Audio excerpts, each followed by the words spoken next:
How y'all doing? I'm Kay Marie.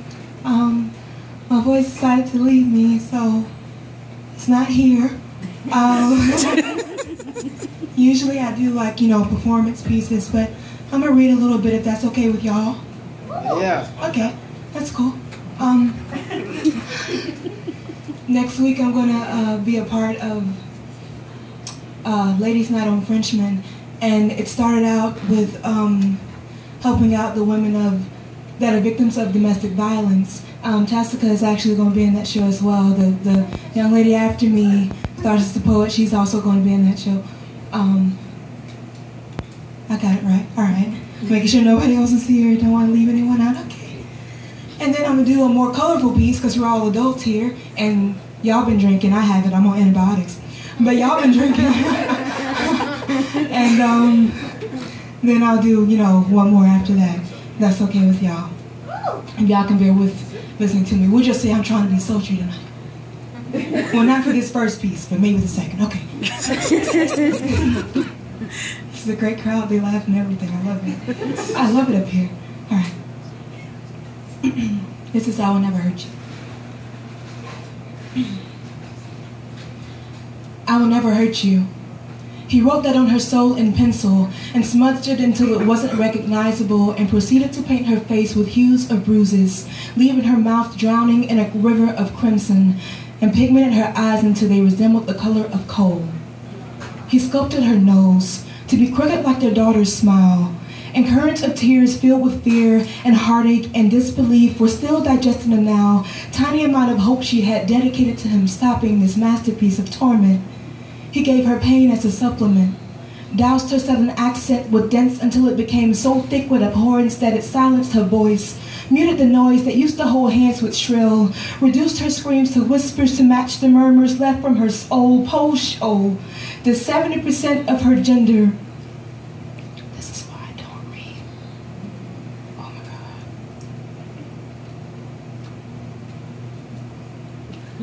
God. Reduced her screams to whispers to match the murmurs left from her soul post-show. The 70% of her gender walk in her same shoes, and though measurements from her heel to toe show that her foot size is 8, yet those hands to her are a 6 proves that it is uncomfortable to live like this. She is between the ages of 0 and infinite, stitched to this lifestyle by legs that gain Novocaine every time Cain chains her confidence around his fist and shatters herself with it. Raping his keeper of her happily ever after, she wraps her thoughts around the reasons why she loved him in first instances, and coats her willfulness with these images, giving her more strength to stay, as opposed to walking away. She plays beauty shots revealing this man that once made her feel fragrant, sweet like honey drip from dew melon, and she became blinded like Helen, sightless to what he truly was. And too frequently, she's reminded of his lie, disguised as love, sincerely feeling that the most recent was actually his last shove. She is braiding faith back into the mindset that she prefers, as she houses uncomfortable nerves, yet her mind still preserves those empty words. I will never hurt you. That was one. Oh my God. I'm gonna go ahead and lick these pages. We don't want that to happen anymore. All right, that was my side. I had to do it. That's somebody's story. Yeah. And if somebody was here, and they needed to know that they weren't the only one, and there is a way out, I had to do that poem. So that was my sad one. Okay, let's get colorful. If you're shy, I'm sorry. It's not as bad as it could be. That's what I have to say to that. Okay.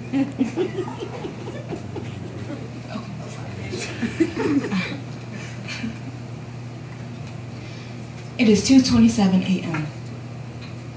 The sun is off duty and the moon is crescent slim.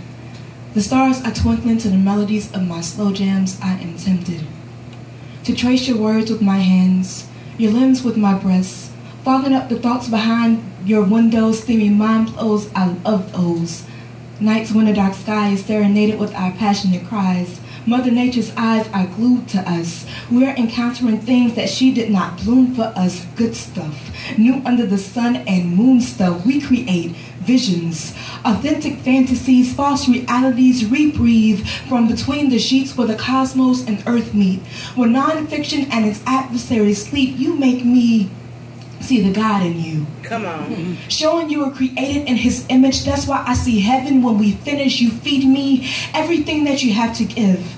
Quench my thirst with everything that you have within. We make meals, 5 courses, we dig in. We are all in, we are winning. And so deep we have done some sinning, followed by things we birthed the thought of, chased by things forbidden. We have become each other's canvas. Our kisses are paintbrushes. Look at our colorful skin. We are rainbows.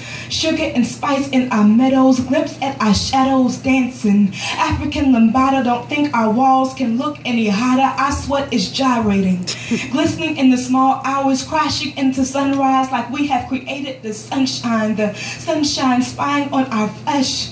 Its rays are yawning. This is daybreak. Call us dawn or call us morning. We rise for each other and fall into one another. We are breathing, sinking. This is Zen. We are peaking. We have reached peace. We have made peace. We have made of.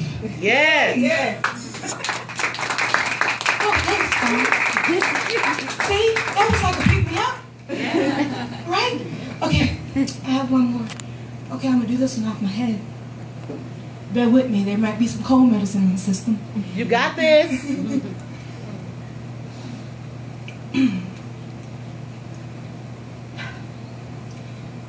Let me paint you the scene. There were trees mixed with hues of green, and speckles of burned leaves hung from them, and the sun sang to them with his rays, using a voice louder than silence as evaporation became its curtain quickly. And as the sky opened up and gave birth to raindrops the size of tears, I realized that I don't cry anymore. And though some of you may think that that statement was a bore, I must notify you, it's deeper than that.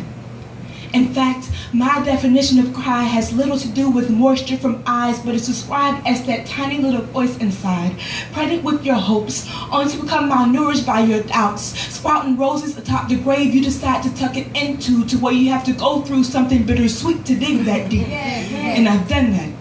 So I guess you could say it was a struggle to get where I'm at.